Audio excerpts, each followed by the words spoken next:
الحمد لله رب العالمين والصلاة والسلام على أشرف الأنبياء والمرسلين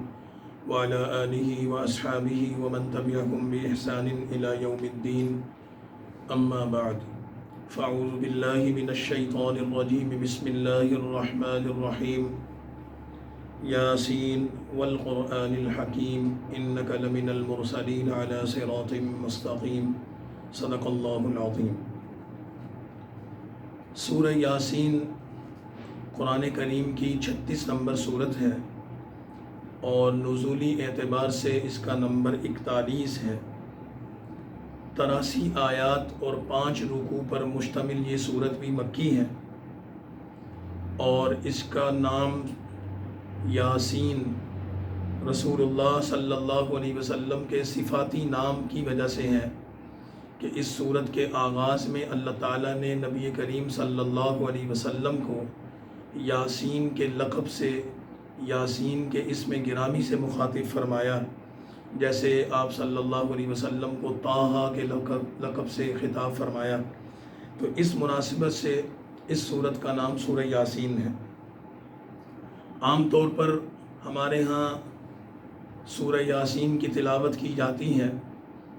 کسی انسان کی موت کا وقت قریب ہو تو اس کی جان کنی کے لیے کہ اللہ اس کے لیے آسانی فرما دے، وہ بھی اپنی جگہ ایک فضیلت ہے، لیکن اس صورت کو قرآن کریم کا دل کہا جاتا ہے اور اس کے اجر و ثواب کے بارے میں بہت ساری احادیث موجود ہیں کہ ایک مسلمان کو اپنے معمولات میں یہ چیز شامل کرنی چاہیے کہ وہ روزانہ کی بنیاد پر سورہ یاسین کی تلاوت کرے، اور بہتر یہ ہے کہ دن کا آغاز سورہ یاسین کی تلاوت سے ہو تو سارا دن بابرکت رہتا ہے۔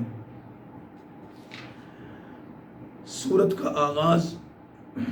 چونکہ یہ مکی صورت ہے تو اس کا مضمون بھی مکی صورتوں والا ہے۔ سورت کے آغاز ہی میں رسول اللہ صلی اللہ علیہ وسلم کی نبوت اور رسالت کی گواہی دیتے ہوئے ان پر آنے والے اللہ کے کلام یعنی قرآن کریم کی سچائی کی قسم کھائی گئی ہے کہ یہ کلام اللہ کا کلام ہے اور آپ اللہ کے سچے رسول اور پیغمبر ہیں۔ اور اس کے ساتھ ہی اس صورت میں کافروں کا تذکرہ کرتے ہوئے یہ بات فرمائی گئی ہے کہ وہ اپنے کفر اور ضلال اور گمراہی میں اتنا آگے بڑھ گئے ہیں کہ اگر توبہ نہ کی تو اللہ کے عذاب کے مستحق بن جائیں گے۔ پھر اس صورت کے آغاز ہی میں ایک بستی کا ذکر کیا، وَضَرِبْ لَهُمْ مَثَلًا أَصْحَابَ الْقَرْيَةِ، کہ ایک بستی کی طرف اللہ کے 3 پیغمبر آئے تھے، ایک نبی آیا اور پھر اللہ نے ان کے پیچھے 2 نبی اور بھیجے۔ ان نبیوں نے بستی والوں کو توحید کی دعوت دی، حق پرستی کی دعوت دی، لیکن بستی والوں نے نبیوں کے ساتھ جو گفتگو کی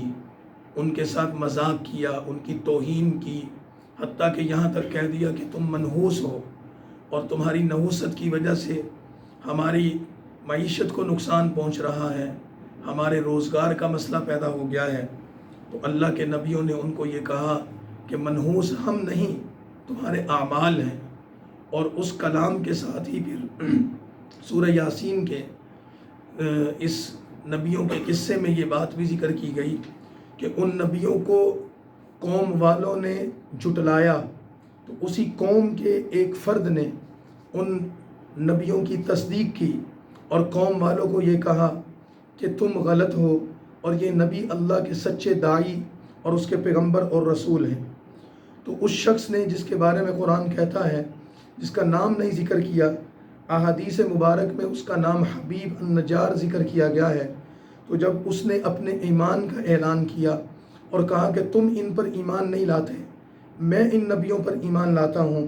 اور میں تمہیں بھی نصیحت کرتا ہوں کہ تم ان کی دعوت کو قبول کر لو،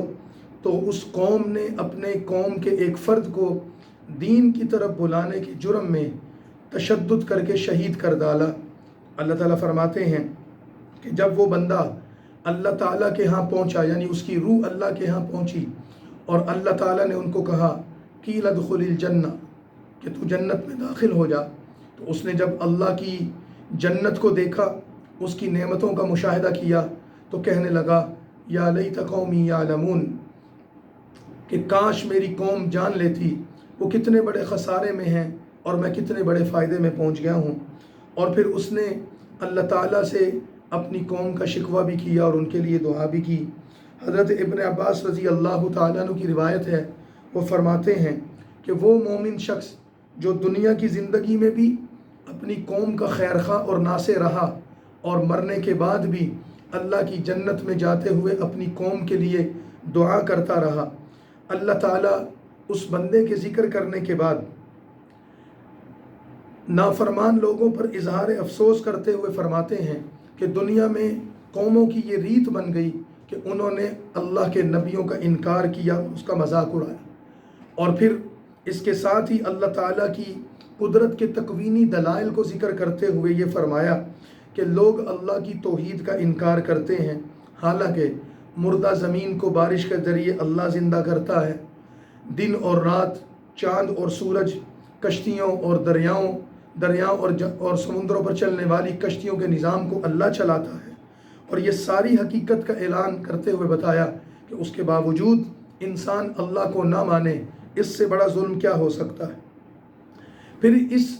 صورت میں اس کی آیت نمبر 36 میں ایک عجیب بات یہ فرمائی کہ اللہ تعالیٰ نے